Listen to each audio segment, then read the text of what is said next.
때 말씀을 나누게 되면 이제 계속해서 그 성전에 올라가는 노래라는 제목의 시편 말씀들을 나누고 있습니다. 올해 들어서 그렇게 했던 것 같은데 벌써 129편이에요. 꽤 많이 왔습니다. 10번째 시간이에요. 누누이 말씀드리지만 이 성전에 올라가는 노래라고 하는 이 말의 뜻이 어떤 건물이 있는, 하나님의 임재가 있는 어떤 건물 안으로 들어간다, 혹은 어떤 그런 종교 의식 속으로 간다라는 의미보다는 하나님께로 가까이 한다, 하나님을 하나님께로 향하여 간다라는 의미로 받아들이는 것이 바람직하다라고 말씀드렸습니다. 오늘 우리가 함께 나눌 이 129편 말씀은요, 분명히 하나님께 가까이 가는 노래 중 하나로 이렇게 기록되어 있는데, 자세히 뜯어서 살펴보면 느낌이 어떤 느낌이냐면 하나님이 우리 편이 되어주시는 그런 느낌이에요. 그러니까 약간 방향이 우리 쪽에서 열심히 하나님 계신 곳으로 열심히 가는 이런 방향으로 계속 이야기를 하다가 이 129편에 와서 보면은 하나님께서 어떻게 당신들의 백성 쪽으로 오고 계시는지, 어떤 백성들에게 가까이 하시는지를 볼 수 있게 해주는 그런 내용인 겁니다. 아시다시피 제게는 딸이 2명 있어요. 그래서 사실 이 아이들을 이제 키우는 데 있어서 양육하는데 제 아내가 거의 많은 일들을 하죠.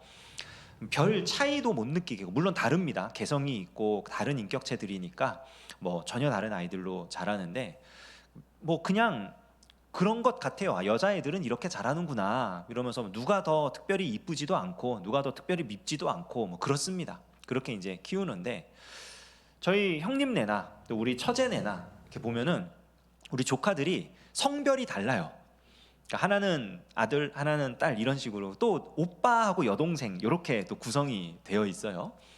그래서 명절 때 이제 가족 모임을 하거나 아니면은 이렇게 모여서 뭔가 이렇게 식사를 하거나 하는 그런 자리에 가면 희한한 게 꼭 이 아이들끼리, 성별이 다른 남매끼리 꼭 싸워요. 서로 붙어가지고 오빠가 잘했네, 너 왜 그러냐 이러면서 서로 막 싸웁니다. 싸우면은 또 기가 막히게 이 부모님이, 그러니까 저희 형님이 됐든 우리 처제가 됐든 이제 말리죠. 말리는데 대부분의 경우에 오빠가 야단 맞는 걸로 끝나더라고요. 대부분의 경우는 하여간에 오빠가 잘못했어. 뭘 해도 하여간에 오빠가 잘못했어요. 애가 동생이 먼저 덤볐어도 오빠가 참지 못해서 잘못한 거고, 오빠가 먼저 동생을 건드렸으면 가만히 있는 애를 건드려서 잘못한 거고, 무조건 오빠 잘못으로 끝나더라고요. 그래서 그걸 보면서 제가 느낀 거 하나가 있었어요. 왜 부모님은 딸 편일까? 모르겠습니다. 저희 집안만 그런 걸지는 모르겠지만 이상하게 저희 형님도 아들보다는 딸 편에 서 있는 것 같고, 우리 처제네도 보면은 아들보다는 딸 편에 서서 이렇게 딸을 옹호하는 듯한, 저는 이제 둘 다 딸이니까 사실 잘 모르겠더라고요. 그래서 물어본 적이 있어요. 왜 딸 편만 드냐? 내가 이렇게 그냥 형 없을 때 이렇게 보면은 분명히 저거 작은 애가 잘못한 건데 왜 쟤를 혼내지 않고 큰 애를 혼내냐, 애가 서운하겠다 이제 이러면서 왜 그러냐라는 질문을 한 적이 있는데, 그렇게 얘기를 하더라고요. 작은 애가 평소에 잘해. 딸이 평소에 잘한다는 거예요. 그리고 처제네도 대놓고 물어보진 못하고, 거기는 그래도 저희 친형보다 또 거리가 있잖아요. 우리 처갓집 식구니까 또 거리가 있으니까 그냥 이렇게 봤어요. 그리고 왜 그런가 하고 봤더니 평소에 이 딸이 여우짓을 해요. 하여간에 엄마 마음에 들게 뭐든 해요. 눈치가 얼마나 빠른지 야단 맞을 짓을 평소에 절대 안 해요. 그러니까 무슨 일이 있어도 결국 남매가 싸웠다? 그럼 오빠 잘못이야. 무조건 결국에 뭐예요? 평소에 이 부모 마음에 합당하게 살아가니까 결정적일 때 부모가 편들어 주더라. 이게요, 놀랍게도 하나님의 백성들에게도 적용이 됩니다. 하나님의 백성들이 평소에 어떻게 살았느냐 하는 게 결정적일 때 하나님께서 누구 편을 들어주시느냐로 나오게 돼요. 자, 오늘 1절을 보시면 이스라엘은 이제 말하기를 그들이 내가 어릴 때부터 여러 번 나를 괴롭혔도다. 이스라엘에게 이렇게 말하래요. 그들이 내가 어릴 때부터 여러 번 괴롭혔다. 여기 어릴 때부터라고 하는 건 시기적으로 정말 옛날부터라고 생각할 수도 있고요. 또 하나는 이 어리다는 표현이 약하다, 누군가를 의지하지 않으면 살 수 없다, 뭐 이런 뜻으로도 해석이 가능하잖아요. 그러니까 이스라엘이 정말 약해서 다른 사람들의, 다른 국가의 도움을 받지 않고서는 도저히 설 수 없는 그 어려울 때, 그때 이 주변 국가들이 이스라엘을 괴롭힌 거예요. 한두 번도 아니고 여러 번. 그러니까 주변 나라들은 이스라엘을 도와준 적이 없다는 거죠. 이스라엘이 특별히 연약하고 누군가가 도와주지 않으면 도저히 설 수 없는 그 어려운 때에 더 괴롭힘을 당했다. 이스라엘이 그렇게 말하라는 거예요. 그러면서 2절을 보면요, 그들이 내가 어릴 때부터 여러 번 나를 괴롭혔으나 나를 이기지 못하였도다. 고백하라는 거죠. 괴롭힘 당한 거 맞아요. 내가 얻어맞았어. 내가 힘들게 간신히 버티고 있었는데, 그런데 중요한 건 뭐냐? 그들이 나를 이기지 못하였도다. 결국에는 내가 그들을 이겼다는 거죠. 그런 말 있잖아요. 최후의 웃는 자가 이기는 거다. 아마 대부분의 남성분들은 이제 뭐 격투기 같은 거, 이런 거 이게 흥미가 있으실 거예요. 뭐 UFC라는 것도 있고 아니면 뭐 무슨 복싱 경기도 있고 뭐 이렇게 딱 1대1로 그 위에 서가지고 다 이제 격투를 하는 그런 것들을 좋아하실 텐데, 그런 거를 볼 때 정말 이렇게 막 쾌감이 느껴지는 그런 경기가 있어요.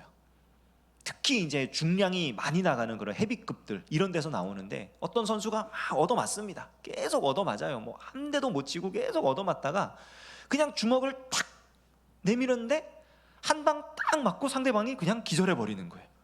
KO. 그럼 난리가 납니다. 주변 관중들이 막 난리가 나가지고 우와 하고 이 사람 몸값이 막 올라가요. 이 사람은 재밌는 경기를 하는 사람이다. 이 사람은 훌륭한 경기를 하는 사람이다. 지금 하나님께서 이스라엘에게 그렇게 말하라는 거예요. 어릴 때 엄청나게 많이 괴롭힘을 당했고 얻어맞았고 힘들게 지냈는데 한 방에 그들을 KO 시켰다. 역전승을 해냈다라고 고백을 하라는 겁니다.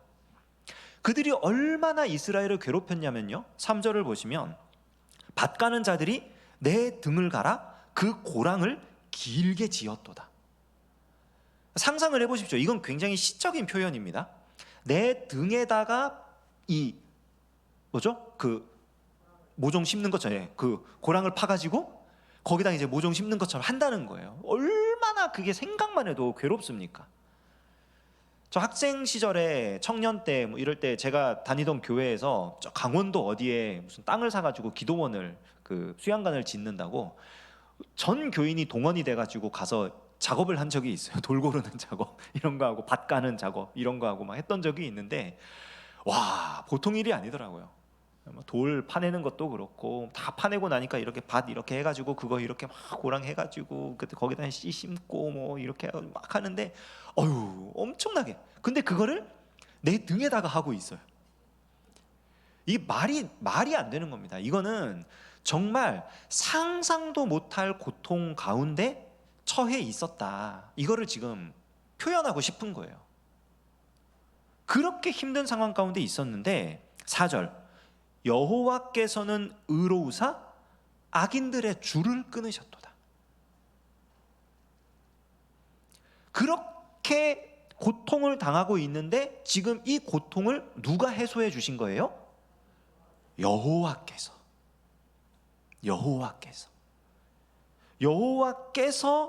의로우사. 그러니까 하나님이 정의의 철퇴를 내리신 거예요.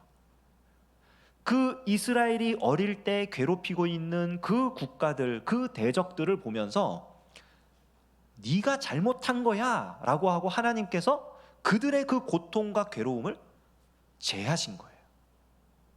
이스라엘 편을 들어주신 거죠. 이스라엘이 의로워서가 아닙니다. 여호와께서 의로우시기 때문에, 하나님이 정의로우시기 때문에 이 무자비하고 이 폭력적이고 이 잔인한 압제와 이 억압에서부터 구해내셨다. 하나님이 정의로우시니까.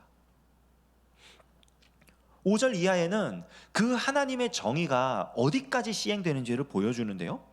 무릇 시온을 미워하는 자들은 수치를 당하여 물러갈지어다. 그러니까 시온이 뭡니까? 여호와의 성전이 있는 예루살렘 산이거든요. 그러니까 하나님의 백성들을 얘기하는 거예요. 하나님을 미워하고 하나님의 백성들을 미워하는 자들은 수치를 당하여 물러갈지어다. 하나님께서 갚아주신다는 거예요. 그건 잘못된 거기 때문에 하나님께서 보응을 하실 것이다. 그들을 물러가게 할 것이다. 어떻게? 그들은 지붕의 풀과 같을지어다. 그것은 자라기 전에 마르는 것이라. 옛날에 우리나라도 초가집 이런 거 있으면 지붕에다가 막 풀 이렇게 했었잖아요. 그게 1년을 못 가죠. 왜냐하면 뿌리가 없으니까 말라요. 비가 오고 이러면 썩어요. 결국에는 다 걷어내고 다시 깔아야 됩니다. 지붕의 풀과 같다는 건 그런 거예요. 겉보기에는 아무 문제 없는 것 같아요. 싱싱한 걸 뜯어가지고 널어놓고 그렇게 하면 아무 문제 없이 그냥 잘 있는 것 같아요. 그런데 한 해가 지나기 전에 이미 그것은 죽어있는 풀떼기에 불과하다는 것을 알게 된다는 거예요. 아무 데도 쓸 데가 없어요. 그거는 걷어서 그냥 버리는 것, 그 외에는 쓸 데가 없습니다. 이런 것은 베는 자의 손과 묶는 자의 품에 차지 아니하나니. 아무 쓸데없는, 뭔가 곡식을 걷어가지고 이걸 털어가지고 이제 곡식으로 해서 먹어야겠다, 양식으로 먹어야겠다, 그런 것도 없다는 거죠. 이건 열매가 없는, 정말 말 그대로 쓰레기일 뿐인 그런 풀. 게다가 8절에 보시면 지나가는 자들도 여호와의 복이 너희에게 있을지어다 하거나 우리가 여호와의 이름으로 너희에게 축복한다 하지 아니하느니라. 그러니까 이 사람들은 결국에는 어떠한 축복도 받지 못할 것이다. 그러니까 인과응보예요. 그런데 이 인과응보가 어디에서 온 거냐면 여호와께서 의로우시기 때문에 이 인과응보가 임한 거예요. 하나님이 세우신 정의에 그들은 부합하지 않았어요. 왜냐하면 하나님께서 기뻐하시는 정의와 공의는 약한 자들을 보듬어주고 연약한 자들에게 힘을 줘서 함께 일어나게 하고 함께 살아가게 해야 하는 건데 그러지 않았거든요. 더군다나 그 대상이 하나님의 백성들이에요. 하나님께서 당신의 백성들 가운데에서도 하나님 기뻐하시는 정의와 공의가 시행되지 않으면 심판하시는 분인데, 이방인이 하나님의 백성을 향해서 그렇게 행했다? 이거는 어떠한 축복도 받을 수 없는 결과가 당연하다는 것을 우리에게 알려주고 있습니다. 우리가 이 말씀을 보고서요, 성경에 나와 있는 한 인물을 묵상하면 좋을 것 같아요. 그러니까 지금 이 말씀이 뭡니까? 지금 하나님의 백성이 괴롭힘을 당해요. 이걸 어떻게 자기 힘으로 이겨낼 수가 없어요. 너무 상대방이 강해. 그래서 당할 수밖에 없는데 하나님께서 그 대적을 친히 물리쳐 주시겠다는 거예요. 하나님의 백성이 우뚝 설 수 있도록 해주시겠다는 거예요. 여러분, 성경에 다윗이라는 사람이 있습니다. 우리가 너무나 잘 아는 사람이죠. 그 다윗이 사울을 피해 도망 다닐 때를 한번 생각해 보십시오. 사울은 당시에 이스라엘의 왕이었어요. 오늘날의 대통령과 이 시대의 구약 성경 시대의 왕은 전혀 수준이 다른 통치력을 갖고 있습니다. 오늘날은 민주적인 절차를 밟아야 되고 삼권 분립이 되어 있고 이렇기 때문에 하고 싶은 걸 하려 해도 여러 가지 복잡한 절차가 필요해요. 밑작업이 필요하고 어떤 정당한 어떤 순서가 있고 그렇습니다. 근데 이 시대는, 왕정 시대는 왕의 말이 법이에요. 왕이 원하는 바가 그 나라가 가야 할 바입니다. 그 왕이 명령을 내렸어요. 다윗을 잡아 죽여라. 이 얘기는 이스라엘 전체에서 다윗이 믿고 의지할 사람은 단 한 명도 없다는 말입니다. 아둘람굴로 함께 피해 들어온 다윗과 그의 용사들, 이 사람들은요 전부 다 사울 왕의 미움을 받는 자들이에요. 한마디로 전원 현상 수배범들입니다. 그런 삶을 사는 거예요. 어디에 가서도 맘 놓고 잠을 잘 수 없고요, 어느 마을에 가서도 정착을 못합니다. 왜냐하면 며칠만 있으면 신고를 해가지고 잡으러 오거든요. 심지어는 블레셋 사람들이 쳐들어왔다는 얘기를 듣고 그 마을을 구원하기 위해 달려가서 블레셋 군인들을 물찔렀어요. 그런데 그 마을 사람들이 신고를 해버려요. 여기 있으니까 잡아가시오. 얼마나 비참합니까? 이 사울의 이 흉수, 마수에서부터 벗어날 길이 없습니다. 그래서 다윗이 사실은 처음부터, 사울이 자기를 죽이려 했던 처음부터 다윗이 생각했던 피난처는 어디였냐면 블레셋 지역이었어요.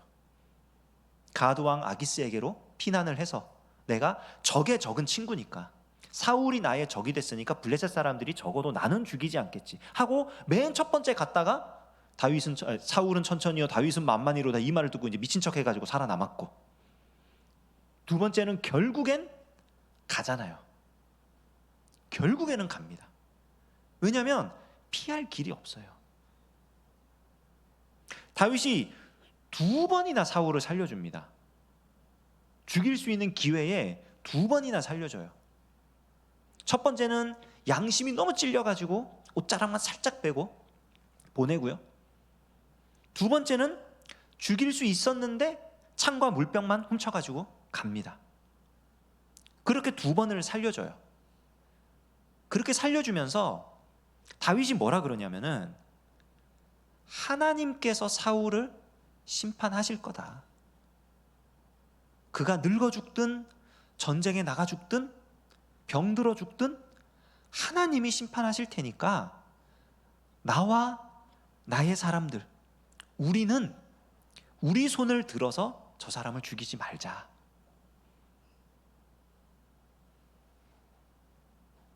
결과는 우리가 잘 아는 바와 같이 하나님께서 사울을 패하시고 다윗을 왕으로 세워주셨습니다.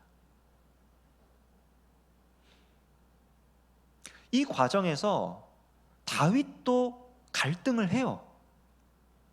손쉽게 왕이 될 수 있는데, 내가 지금 이 자리에서 사울을 치면 바로 왕으로 등극할 수 있는데 그걸 안 해요. 왜냐하면 그게 하나님의 정의에 부합하는 일이었기 때문에. 하나님이 악한 자를 벌하시고 의로운 자를 세우신다는 것을 다윗이 알고 있는데, 내가 여기서 사울을, 내 손을 들어서 사울을 치면 자신 역시 불의한 자가 된다는 걸 인정할 수밖에 없는 거예요. 하나님이 기뻐하시는 의로운 길을 따라갈 수가 없는 거예요. 그래서 갈등 가운데 다윗이 선택을 한 겁니다. 하나님의 때와 방법을, 하나님의 수단으로 가야겠다. 목적보다 과정이 훨씬 중요하다. 그게요, 하나님의 백성이 의롭게 살아가는 방법입니다. 우리는 목적이 이루어지면 모든 것이 성취되었다라고 착각할 때가 많아요. 근데 목적을 이루기 위해서 수단과 방법을 가리지 않으면요, 이 수단과 방법 때문에 목적이 가지는 정당성을 잃어버립니다. 저 중학교 때 되게 재밌는 친구가 있었는데, 열심히 돈을 벌어봐야겠다라는 생각을 했던 친구예요. 중학교 때 이미. 그래서 이 친구가 뭘 했냐면 전교생에게 인사를 하면서 매일 야 나 100원만 빌려줘, 야 나 100원만 빌려줘 이러면서 전교생 자기 목표한 돈을 채울 때까지 그렇게 하겠다고. 그러니까 제가 한 300원인가 빌려줬던 것 같아요. 100원씩 3번 이렇게. 나중에 자꾸 100원을 빌려달라고 하니까 물어봤어요. 야 너 왜 근데 100원씩 빌려가냐 그랬더니 얘기를 해주는 거예요. 내가 목표가 얼마 이렇게 있는데 이거 나 전부 다 빌려서 채워보려고. 황당했죠. 그래가지고 그 다음부터 걔가 빌리러 오면 이렇게 막 쫓아냈어요. 가라고. 왜 그러냐고. 아마 호기심에 그렇게 했겠죠. 중학생이니까 무슨 생각을 하는지 모르잖아요. 이게 정말 중학생들은 어디로 튈지 몰라요. 참 재밌는 아이였고 그렇게 했었는데 뭐 모르겠습니다. 얼마 채우기 뭐 요즘에 무슨 저기 인터넷 뱅킹 뭐 이런 거 하면은 뭐 몇 주 적금 뭐 저금통 뭐 이런 식으로 해가지고 뭐 얼마 채우기 뭐 이런 미션 이런 거 하고 막 하는데 모르겠어요. 그때 그런 생각으로 그랬는지 모르겠는데 그런 생각을 하고 그런 목적을 이루는 건 너무 좋은데 그 방법이 이거 뭔가 좀 방법이 뭔가 애매한. 나중에 물어봤죠. 야 근데 왜 하필이면 100원씩이냐, 차라리 1000원이나 10,000원 이렇게 빌리면은 안 되냐, 그러면 더 짧게 빨리 끝나지 않겠냐. 얘가 제가 그래서 그 다음부터 이제 안 빌려줬던 것 같은데 100원씩 빌려준 건 나중에 안 돌려받잖아. 그러니까 갚을 마음이 없는 거예요. 얘는 갚지 않고 자기 원하는 거를 이제 채우려고. 정말 똑똑한 친구죠. 수단과 방법이 뭔가 애매한, 뭔가 문제가 있는 거죠. 그러니까 우리가 그리스도인으로서 살아간다라고 했을 때 하나님께서 결정적일 때 내 편을 들어주시도록 하는 삶은 뭐냐면요, 순간순간의 과정에서 의롭게 살아가는 거예요. 목표를 이루는 삶이 아닙니다. 순간순간의 과정에서 의로운 것. 아마 잘 아시는 얘기일 거예요. 그 미국의 남북 전쟁이 있을 때, 미국이 여러분 어떤 나라입니까? 유럽에서부터 박해받던 기독교인들이 가서 개척한 나라잖아요. 거긴 청교도들 중심으로 해가지고 이 개혁주의 신앙이 정말 뿌리 내린 그런 나라란 말입니다. 그러니까 지역별로 어떤 자기네 그 교단의 특색에 따라서 개성은 있을지언정 근본적인 예수님을 믿는 그 믿음에 대해서는 거의 대부분이 기본적인 뿌리는 갖고 있는 나라예요. 그런 나라에서 정치적인 견해로 인해서 노예의 그 인권 문제 때문에 남북 전쟁이 일어났어요. 서로 전쟁을 하고 있습니다. 근데 이 사람들은 다 지금 기독교인이란 말이에요. 우리가 잘 아는 바와 같이 북군에 그 유명한 링컨 있었고요. 그 남군에 누구죠? 무슨 리 장군? 북군의 장교 하나가 링컨에게 물어봅니다. 링컨이 뭐 전쟁터에도 천막을 쳐놓고 거기서 기도를 했다 그러니까 매일 기도를 하니까 링컨 장군님 이렇게 열심히 기도를 하시는데 저 남군에도 장군님만큼 기도하는 사람 있지 않겠습니까? 그러면 하나님은 두 나라 중에 누구의 기도를 들어주실까요? 이쪽도 기도를 하고 저쪽도 기도를 하고 뭐 서로 상대방이 이기게 해달라고 기도는 안 할 거 아니에요. 서로 자기네 그 병사들이 이기게 해달라고 기도를 할 텐데 그러면 하나님은 대체 누구 편을 들어주실까요? 그때 링컨이 이런 말을 했다고 합니다. 하나님이 누구 편을 들어주실 것이냐가 아니라 누가 하나님 편에 서 있느냐가 중요한 거다. 누가 하나님 편에 서 있느냐. 하나님 편에 서 있으면 결정적일 때 하나님께서 편들어 주신다는 거예요. 딸아이들이 평소에 부모에게 잘하면 오빠랑 싸워도 괜찮은 거예요. 결정적일 때. 우리 역시 마찬가지. 그러니까 평소의 삶에서 하나님의 백성답게 우리가 하고 있는 모든 과정들이 의롭게 올바르게 되어 나가면 결정적일 때 하나님께서 우리 편이라고 나타내 보이신다는 거죠. 역사적으로 이스라엘 백성들이 정말 힘든 시기를 살았던 적이 있어요. 그게 언제냐면 신구약 중간사 기간입니다. 구약 시대에 이 말라기 선지자의 예언이 끝나고 신약 시대에 세례 요한이 회개의 세례를 선포하기 전까지 한 400년 정도의 기간을 이스라엘 백성들이 너무 힘들게 살았어요. 예언자도 없었고요. 그저 구약 성경 붙들고 살아가는데 메시아가 나타날 기미는 보이지 않고 여러 지역에 뿔뿔이 흩어져 가지고 회당을 지으면서 생활을 하고 성전이 회복될 기미는 안 보이고, 그 와중에 아주 악한 왕이 나타나서 이 바벨론 포로 이후에 귀환해 가지고 세웠던 수룹바벨 성전을 더럽히는 일이 일어납니다. 안티오쿠스 4세 에피파네스라고 하는 왕인데, 이 사람이 유대인들이 갖고 있는 이 하나님 여호와 신앙을 너무 싫어하는 거예요. 유대인들을 다 없애고 싶은 거예요. 그래서 의도적으로 이 예루살렘 성전에다가, 이 수룹바벨 성전에다가 돼지 피를 갖다 막 뿌리고, 돼지는 율법에서 부정한 짐승의 대표로 나오는 짐승이잖아요. 돼지 피를 갖다가 뿌리고 거기서 다른 신을 향한 제사를 막 드리고, 이러면서 백성들을 힘들게 했습니다. 사람들 갖다 잡아 죽이기도 하고 너무 포악한 정치를 했어요. 이 백성들이 도저히 견딜 수가 없어서 들고 일어납니다. 유다 마카비라고 하는 이 가문을 중심으로 해가지고 일어나서 이제 독립전쟁을 하는 거죠. 성전 수복을 합니다. 다 이방인들을 몰아내고, 그리고 그거를 다 이제 깨끗이 닦아내고, 그리고 우리는 다시 여호와를 섬기는 하나님의 백성으로 살 거다 이러면서 독립을 선언을 해버려요. 이렇게 이 유대 지역에서 독립을 일어났을 때 이 에피파네스가 출장을 가 있었어요. 이제 원정이죠. 전쟁 원정을 가 있었는데, 자기가 그 예루살렘 도시에 없다 보니까 자기 부하들이 거기서 쫓겨난 거죠. 죽임을 당하거나 쫓겨나거나. 그리고 자기는 여기서 싸우고 있는데 이쪽에서도 자기가 승리를 못하는 거예요. 패전을 했어요. 자기도 패전했지, 자기 부하들은 예루살렘에서 쫓겨났지. 분노가 극에 달합니다. 막 불같이 화를 내면서 내가 당장 예루살렘에 돌아가가지고 내가 저 유대인들 싸그리 다 잡아 없애버릴 거라고 저주를 퍼부으면서 회군을 하는 거예요.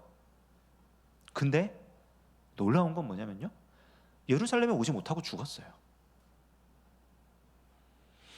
그 지역을 다스리던 왕이었는데 전쟁을 하기 위해서 먼 거리를 갔다가 병에 걸려가지고 돌아오지 못하고 시골 마을에서 죽었어요. 아마 그 사람이 무사히 돌아왔다면 말로 표현하기 힘들 정도의 엄청난 일들이 일어났을 겁니다. 잔인하기가 이를 데 없는 사람이었고요. 그 사람이 누구냐면 다니엘이 예언한 그 악한 왕이에요.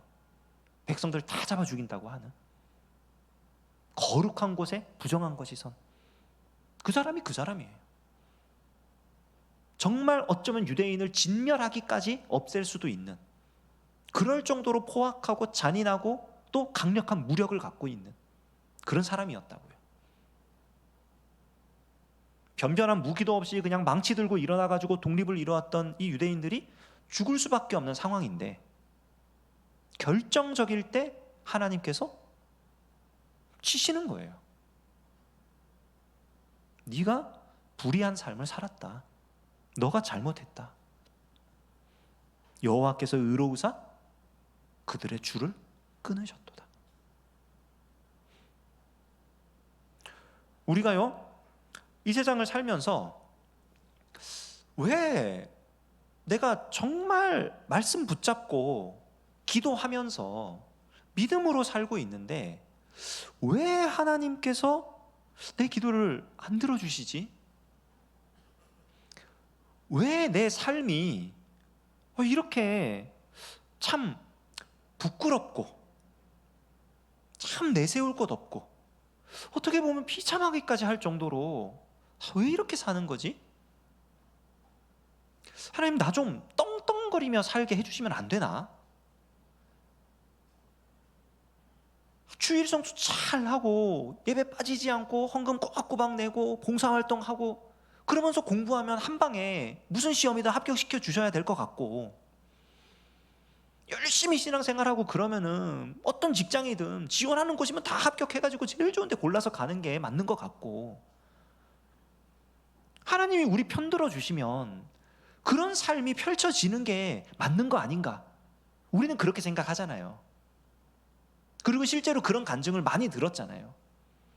힘들고 어려웠는데 하나님을 의지했더니 하나님이 역전시켜 주시더라.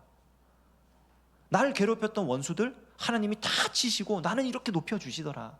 우리 그걸 막 바라잖아요. 하나님 나도 높여주실 거야. 곧 있으면 나도. 근데 의외로 그런 일이 많이 일어나질 않아요. 왜 그러냐면은 내가 생각하는 때와 하나님이 생각하는 때가 완전히 일치하지 않기 때문이에요. 하나님은요, 결정적일 때 역사하십니다. 아직 결정적인 때가 안 왔어요. 그러면 우리는 무엇을 어떻게 해야 됩니까? 지금까지처럼 믿음으로 살아가야죠. 말씀 붙잡고 살아가야죠. 기도하며 살아가야죠. 다른 사람들이 말하는 그 삶의 방식에 휩쓸려서 하나님을 믿고 섬기고 따르는 그 삶을 포기하고 일반적인 모양으로 갈 것이 아니라 다른 사람들이 어떻게 말하든 하나님의 방법과 하나님의 때에 맞게 살아가겠다. 믿음의 결단을 하고 나아가야죠. 그럴 때 무슨 일이 일어납니까? 하나님께서 편을 들어주시는 거예요. 제가 이전에 오후 예배 때 나누었던 시편 128편 말씀이 하나님을 그렇게 믿고 따르는 자에게 그런 복을 주신다는 내용이거든요. 그리고 오늘 이 129편은 하나님의 백성을 괴롭히는, 그러니까 하나님을 반대하는 자들은 하나님이 심판하신다는 내용이에요. 이 128편과 129편을 합하면 무슨 시가 되는지 아십니까? 시편 1편이 됩니다. 자막이 준비되었는지는 모르겠는데 제가 한번 읽어보겠습니다. 시편 1편입니다. 복 있는 사람은 악인들의 꾀를 따르지 아니하며 죄인들의 길에 서지 아니하며 오만한 자들의 자리에 앉지 아니하고 오직 여호와의 율법을 즐거워하여 그의 율법을 주야로 묵상하는도다. 그는 시냇가에 심은 나무가 철을 따라 열매를 맺으며 그 잎사귀가 마르지 아니함 같으니 그가 하는 모든 일이 다 형통하리로다. 악인들은 그렇지 아니하며 오직 바람에 나는 겨와 같도다. 그러므로 악인들은 심판을 견디지 못하며 죄인들이 의인들의 모임에 들지 못하리로다. 무릇 의인들의 길은 여호와께서 인정하시나 악인들의 길은 망하리로다. 아멘. 시편의 처음부터 이미 하나님께서 말씀해 주신 거예요. 우리의 삶의 방식이 하나님의 말씀을 따르는 삶의 방식으로 나아갈 때, 우리가 원하는 때를 하나님의 때에 맞추어 갈 때, 하나님께서 인정하시는 삶을 살아갈 때 우리가 시냇가에 심은 나무가 철을 따라 열매를 맺는 것처럼 복되고 형통한 삶을 살게 될 것입니다. 그러나 우리의 삶이 하나님의 때를 거부하고 하나님의 방법을 무시하며 내가 생각하는 때와 내가 원하는 수단에 따라 내가 원하는 목적을 이루어가며 살아갈 때는 결정적일 때 하나님께서 우리 편을 들어주시리라는 확신을 얻을 수 없을 거예요. 오히려 우리가 악인으로 여겨져서 바람에 나는 겨와 같아질 수도 있습니다. 우리의 삶을 하나님 앞에 조심하며 우리가 살아가는 모든 순간순간이 하나님의 말씀에 비추어 올바르게 기도하는 가운데 정말 양심에 떳떳하게 우리 하나님과 동행하며 하나님의 때와 방법에 따라 하나님께서 형통케 하시는 귀한 삶이 펼쳐지는 저와 여러분 되시기를 주님의 이름으로 축원합니다. 광고 말씀드리겠습니다. 다음 주일은 성례 주일입니다.